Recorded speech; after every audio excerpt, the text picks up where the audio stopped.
Bonjour et bienvenue à cette vidéo pour notre dernier module de l'unité sur l'équilibre chimique. Dans cette vidéo, on va parler d'un concept qui s'appelle les solutions tampons.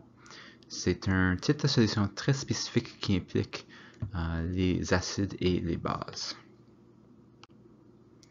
Alors, avant de commencer, juste un petit rappel sur le concept de la réaction de neutralisation. C'est une réaction de déplacement double qu'on avait vu l'année passée. Lorsqu'un acide et une base réagissent ensemble, on forme de l'eau et un sel. Donc, par exemple, si on avait la réaction entre l'acide chlorhydrique et l'hydroxyde de sodium, on aura un déplacement double. Le H et le Na vont échanger de place pour former le NaCl et l'eau.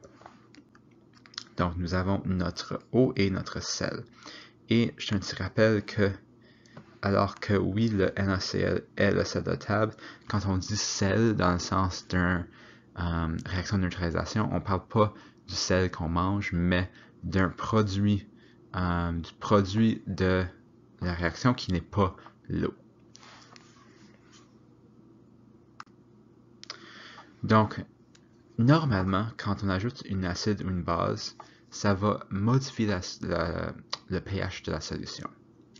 Par exemple, si j'ai un bécher qui est rempli, disons, avec de l'acide, et je prends un autre qui est rempli de base, disons le NaOH, et je la mets dans l'acide. Le pH, qui va peut-être commencer à 2, va monter jusqu'à, disons, 10, le plus que j'ajoute de la base. Parce que en ajoutant de la base à un acide, je vais en premier neutraliser tout l'acide, et une fois que tout l'acide est neutralisé, je vais continuer à devenir basique.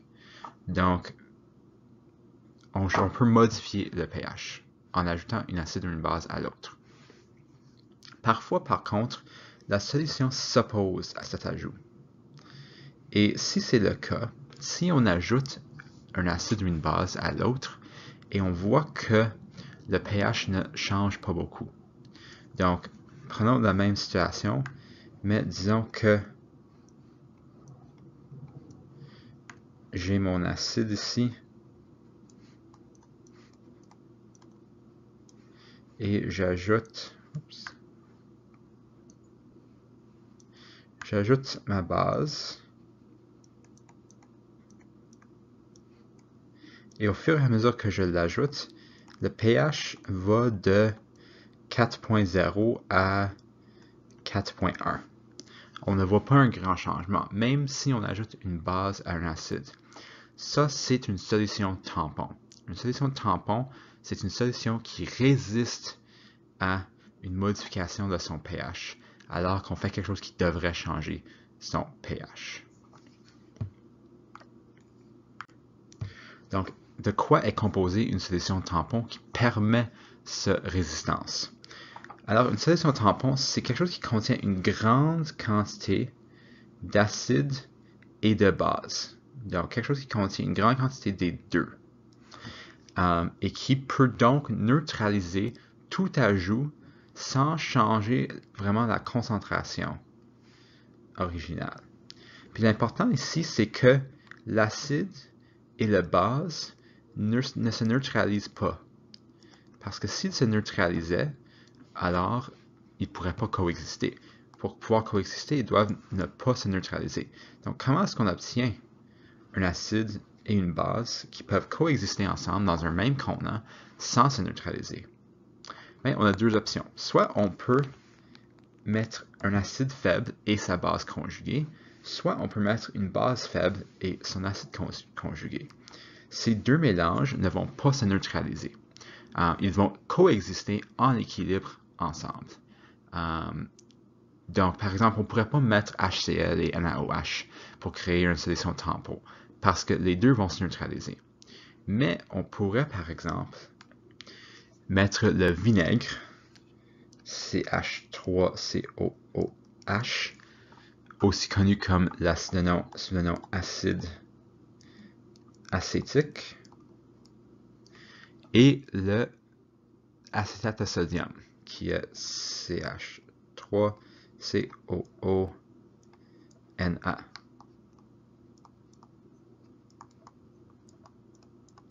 On pourrait mettre ces deux-là ensemble. Pourquoi? Parce que nous avons l'acide ici. Donc, on a ici notre acide faible. Et l'acétate de sodium, dans l'eau, va s'ioniser pour former le CH3COO- et le Na+. Et ça tombe que CH3COO-, c'est la base conjuguée de l'acide acétique. Donc, l'un ne va pas neutraliser l'autre, ils vont être capables de se coexister ensemble. Et les deux, l'acide et la base, vont être capables de neutraliser tout ajout d'acide et de base au système, qui va permettre de résister à une modification du pH.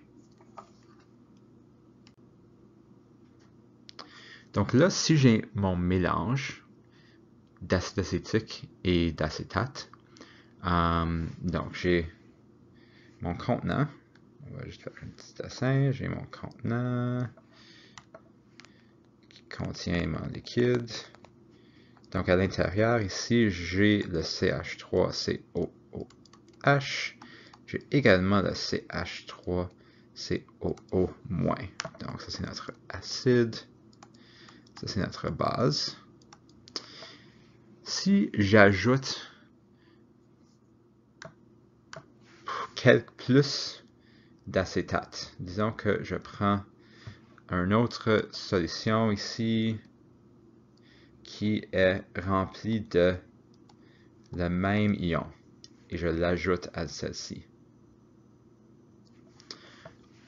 Ce qu'on va produire, ce qu'on va voir, c'est quelque chose qu'on appelle l'effet d'ion commun.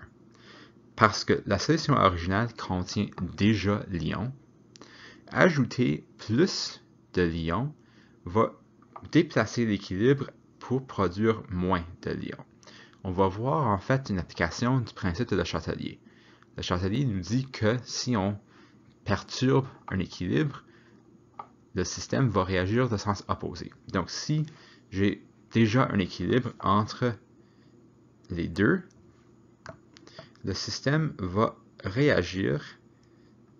Si j'ajoute plus de l'anion, le système va réagir de façon à produire plus de l'autre. Et c'est connu comme sous le nom de l'effet d'ion commun parce que j'ajoute un ion qui est commun à un ion qui est déjà en solution.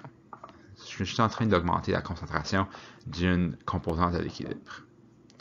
Donc ça, c'est une introduction aux solutions tampons. Dans la prochaine vidéo, on va parler des applications des solutions tampons, en particulier dans les systèmes acido-basiques.